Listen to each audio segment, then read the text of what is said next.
സുഹൃത്തുക്കളെ നമസ്കാരം. മറ്റൊരു കുഞ്ഞ് വീഡിയോയിലേക്ക് സ്വാഗതം. എൻ്റെ എല്ലാ പ്രേക്ഷകർക്കും വീണ്ടും വീണ്ടും നന്ദിയും കടപ്പാടും രേഖപ്പെടുത്തിക്കൊള്ളുന്നു.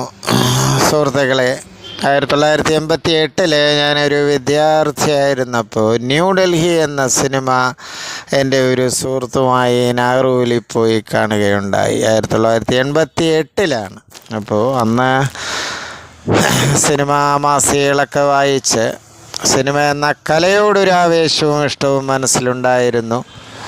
വീട്ടിൽ അന്ന് black and white T V 90കളിലാണ് വീട്ടിൽ ടി വിയൊക്കെ വാങ്ങുന്നത്, 1990.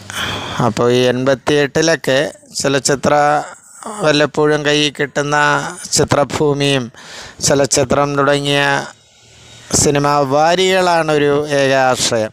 അതിൻ്റെ ബലത്തിലാണ് ഈ സിനിമയെക്കുറിച്ചുള്ള അറിവ് ശേഖരിക്കുന്നത്. അപ്പോൾ അന്ന് ന്യൂഡൽഹി എന്ന ചലച്ചിത്രം എൻ്റെ അന്നത്തെ കുഞ്ഞാസ്വാദനം മണ്ഡലത്തെ പിടിച്ചു കുലുക്കുകയുണ്ടായി.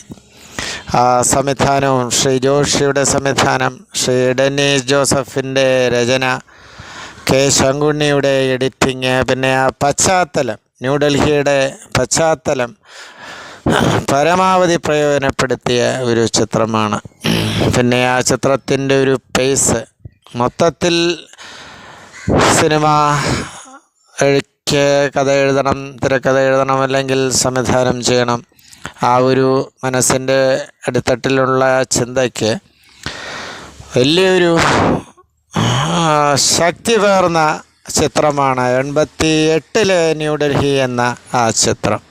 ആ ഒരു ഓർമ്മ പങ്കുവയ്ക്കുകയായിരുന്നു. നന്ദി, നമസ്കാരം സുഹൃത്തുക്കളെ.